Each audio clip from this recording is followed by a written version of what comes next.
দেখো এই জিআইটা 99% ছাত্রছাত্রী পারবে না।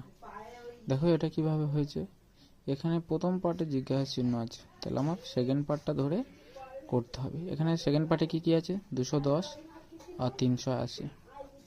210কে আমরা কি ভাঙবো, 210কে আমরা ভাঙতে পারি 14 × 15, আর এটাকে ভাঙবো কি 19 × 20।